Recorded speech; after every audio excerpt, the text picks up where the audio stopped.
History, Chapter 1: Where, When, and How.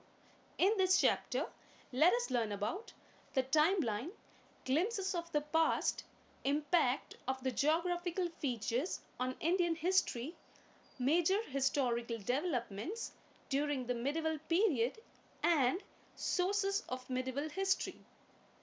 Our life is divided into different phases: childhood, teenage, youth, middle age, and old age. As we move from one phase to another, many changes take place in our body, our personalities, and responsibilities.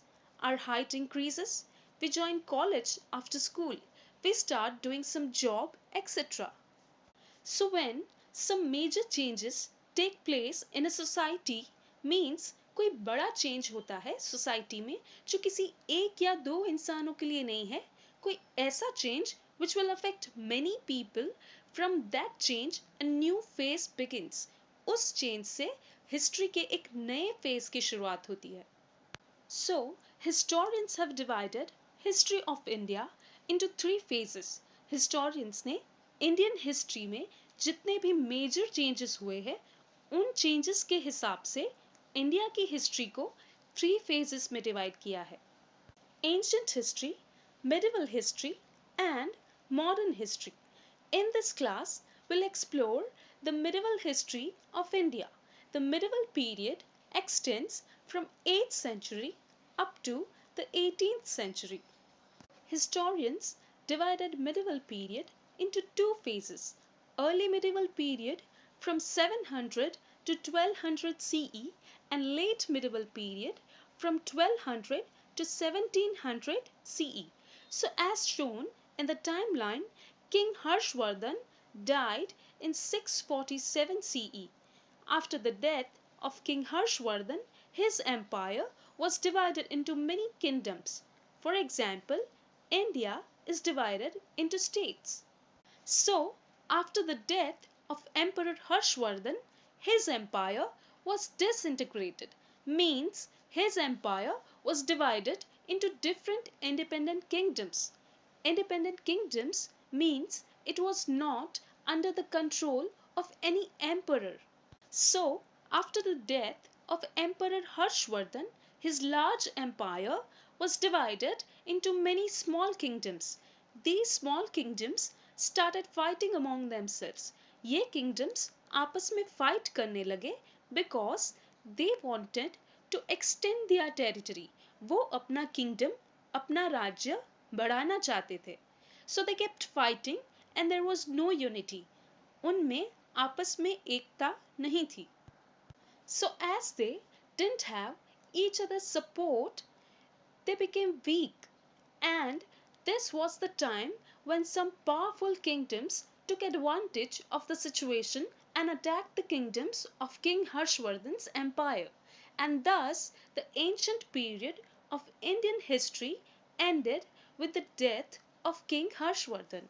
The early medieval period started with the presence of some powerful royal dynasty. So कुछ powerful राजवंशियों के आने से the early medieval period started. The dynasties like the Palas, Pratiharas, Rashtrakutas, Chola, and Rajputs marked the beginning of the early medieval period. The regional kingdoms, the dynasties of the Delhi Sultanate and the Mughals belong to the kingdoms of the late medieval period. India was known by many names in different periods. In olden times, our country was known by many names such as Bharatvarsh, Bharat, and Hindustan. The people who lived in the northern part of the subcontinent called themselves Aryans, and their region was named as Aryavart. The word Bharatvarsh was used for the region north of the ocean and south of the Himalayas, means the place between the oceans and the Himalayas was called Bharatvarsh. According to the Mahabharata, India was called Bharatvarsh after the name of the great emperor Bharat. Emperor Bharat was the ancestor of the Pandavas and the Kauravas. The modern name of our country, India, was derived from the river Indus. The Iranians and Arabs mispronounced the word Sindhu as Hindu. ईरानी और अरबी लोगों का जो सिंधु बोलने का तरीका था वो डिफरेंट था. So instead of Sindhu, they pronounced it as Hindu.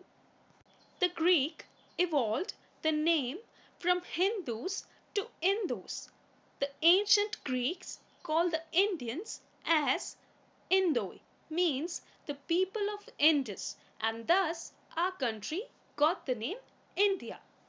The word Hindustan was popularized by the book Kitab al-Hind, written by an Arab traveler al-Biruni.